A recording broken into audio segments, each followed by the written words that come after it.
So it's time to do some work on this. But firstly, I need to repair this because I did this. So I've grafted on some new steel onto the leg there and put a sort of extra plate there to reinforce it a little bit. So there she is, legs akimbo and waiting for a good pumping.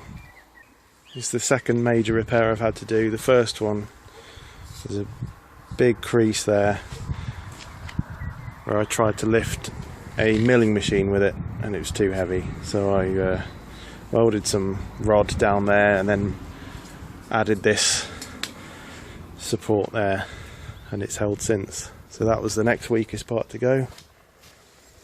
Wonder what'll be next. I've had a bit of a sweep up, so I'll get the engine out now, disconnect the turbo and take the manifold off. I can leave most things on there.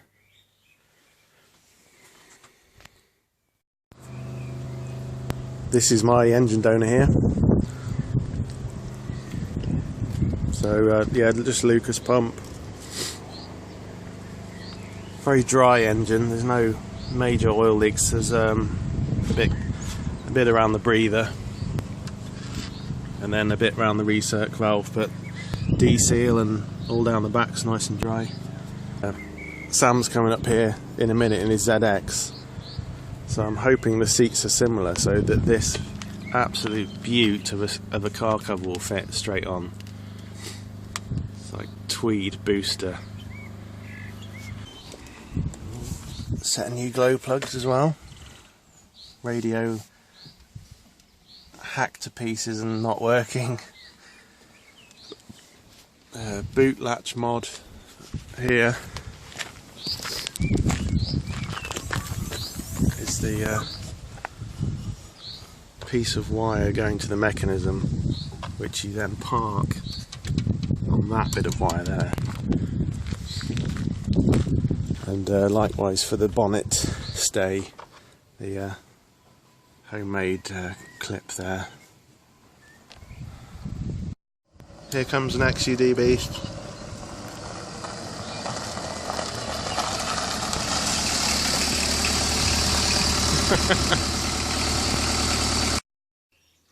I got the engine out last night with the help of Sam, and here it is.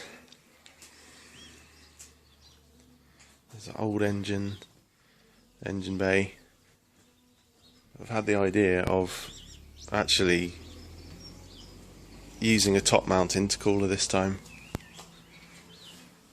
So it would sit right here, all flat, and then I can just make a scoop to divert the air into it. It's just going to save so much time, and I'm not going for mad power or anything. I just want to get the thing back on the road, and then in the long term I want to do a full engine rebuild with forged internals with much better power. So for now I'm just going to use this pretty much as stock. A little bit of tuning. Oh, and I'll swap the Lucas pump, obviously. I've got the Bosch there. I've got one there as well. And that one. And that one. Oh, and that one.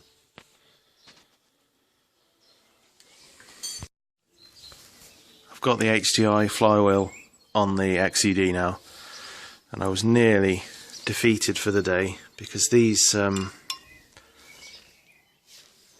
bolts that hold on the cover plate to the flywheel have seen better days, especially this one. So I was just about to give up, but going through my miscellaneous bolts, and I've got so many boxes like this, I found a full set that are very good condition, so I'll get that on now. Flywheel and clutch all sorted now. Box about ready to go back on. But just going to put one of these spigot bearings on. I've ordered these before. Last time I could only get them in sets of 5, so thankfully I've got lots of spares.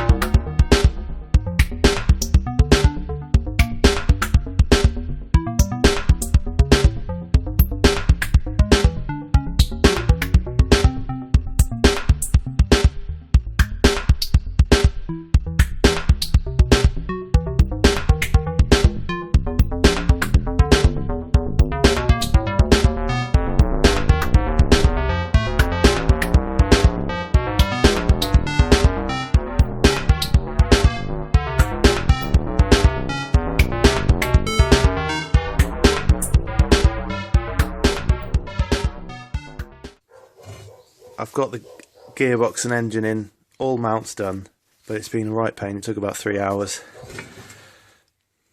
Because, yeah, if I had someone else to help, I could have just been lying under the car and saying back a bit, forward a bit, left a bit. But I had to keep nipping out from underneath and holding props up with zip ties, and it took ages. But it's all in.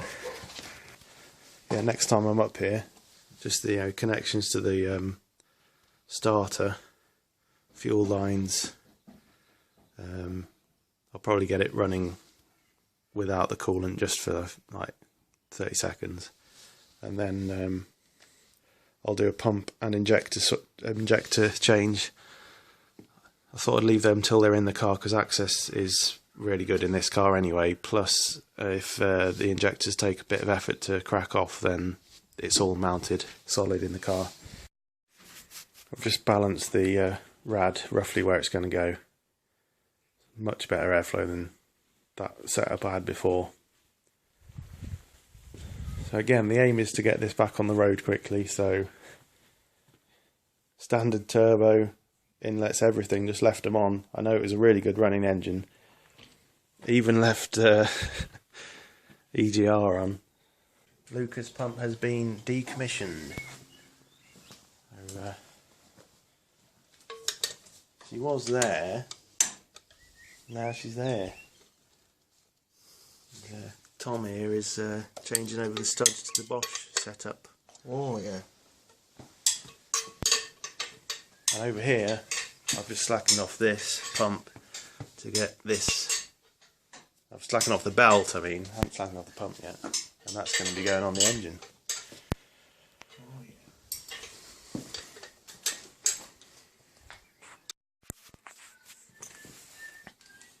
Right, Bosch pump is on.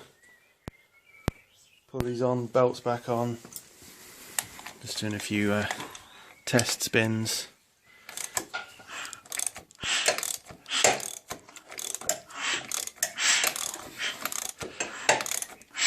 That's all looking good.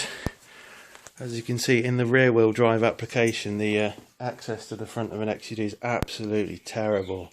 I can barely squeeze my hand in there. It's just, oh my god, I'll just skin my knuckles on that. Access is just bad, as you can see by this demonstration. You only get one foot in. Yeah. What's that, Sam? Big bucket of schmoo. Cleaning up the old injectors. Just running some petrol and some thinners through the injector lines to clean them up a bit. Rather than dismantling them for now.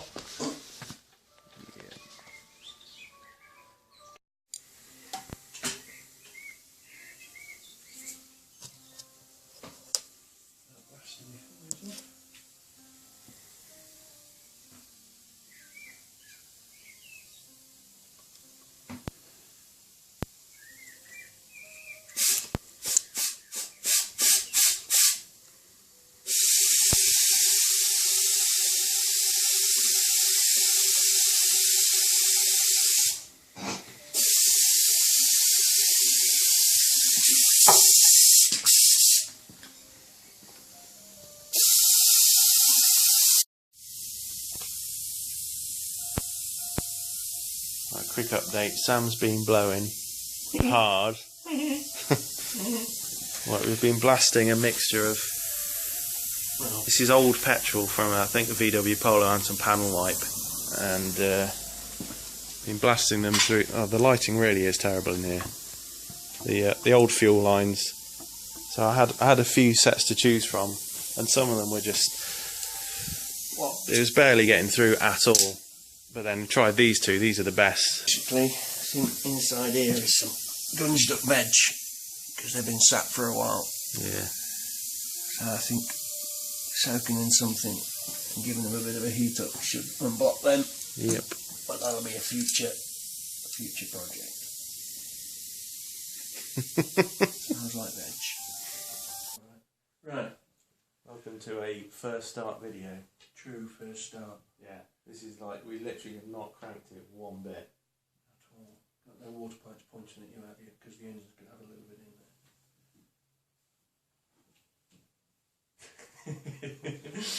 there. Right. Starts alright then. So we're going to crack off the... What's it? Crack. There we go. Where's your intake blowies? Well, just to do the Oh, injectors. just doing the injectors. Right, ready?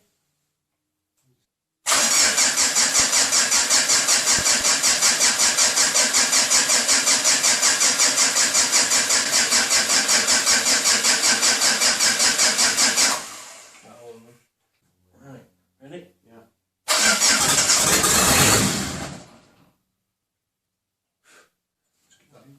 Your way. I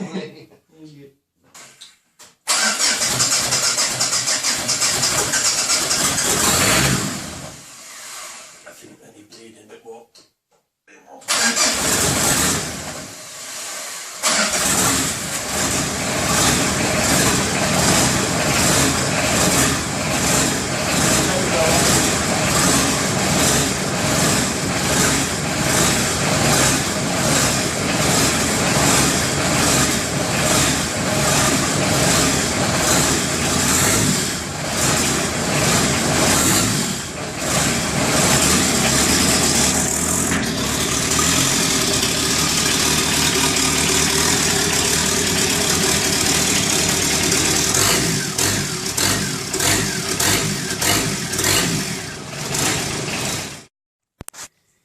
I was up here last night with Sam, and we got it running.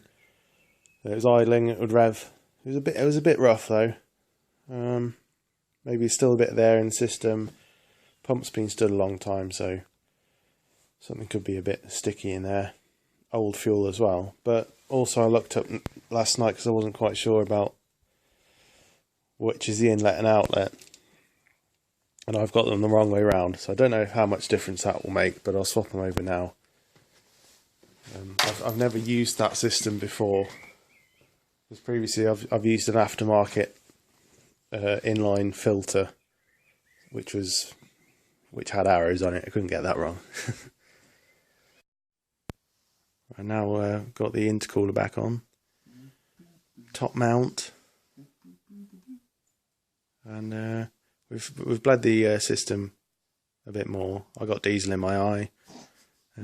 Smoked the place out. Very cold.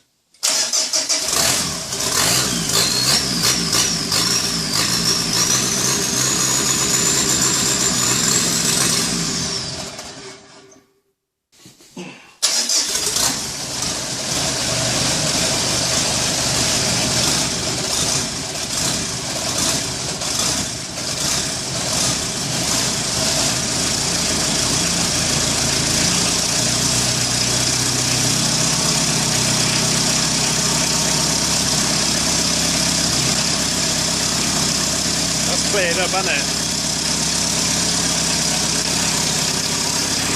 That's just water vapour now, isn't it?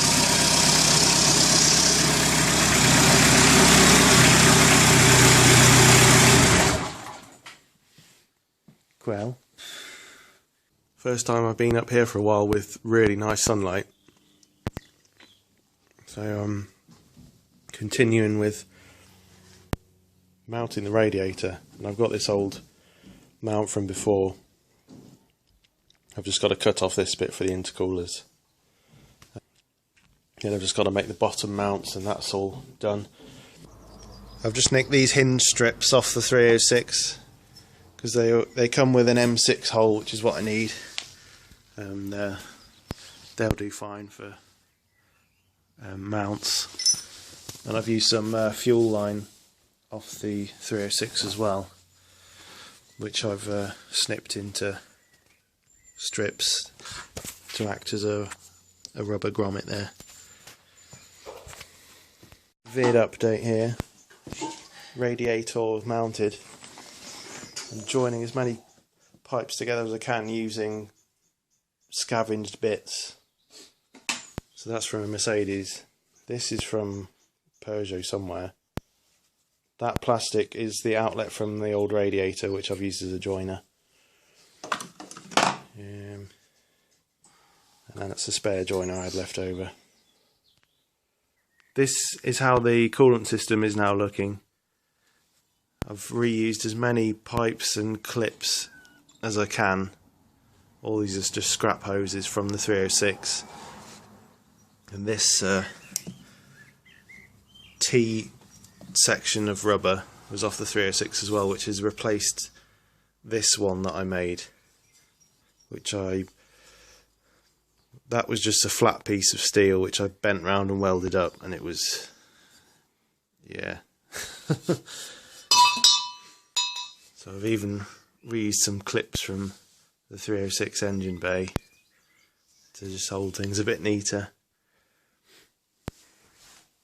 The only thing I'm waiting for now is some eBay bends, because where this comes out it hits the steering rack, so I'm just getting a 90 to come up here and then another 90 to send it over there.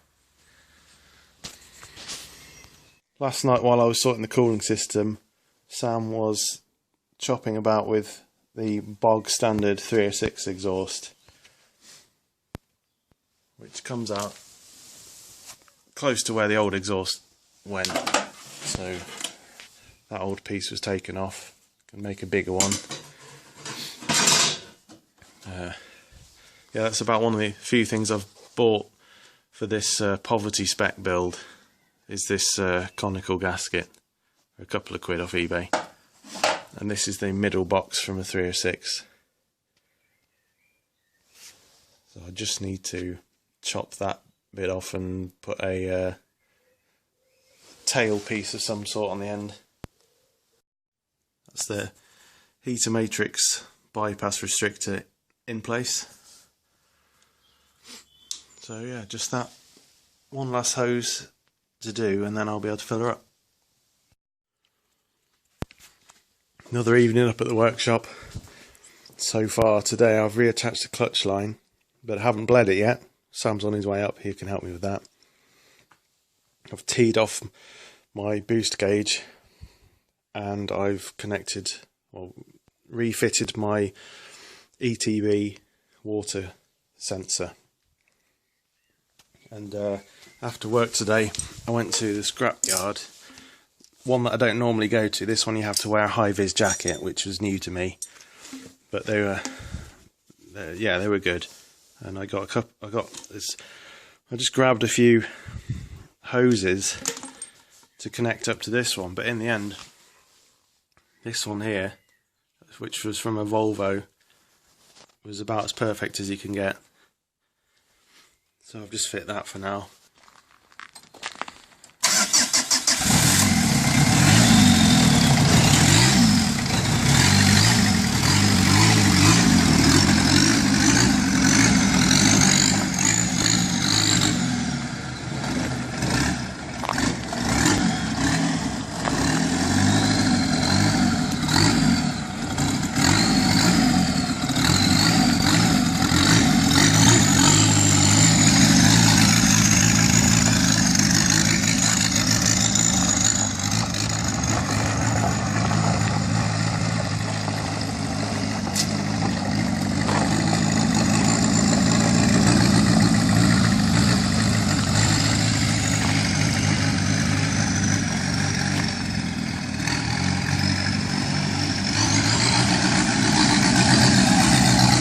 Sam, do you want me to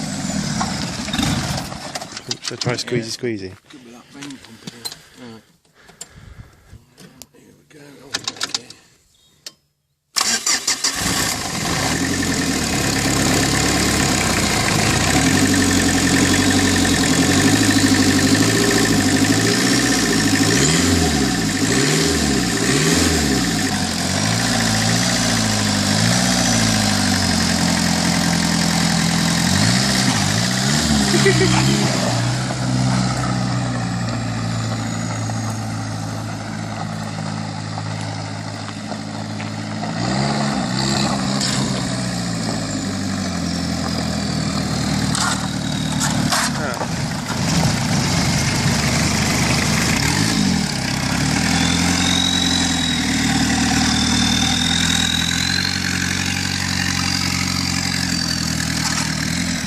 Oh, there's something under the bit of grit under the mud guard. Yeah.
I just need, a manual pump about here. Old school style. Or fix the filter system.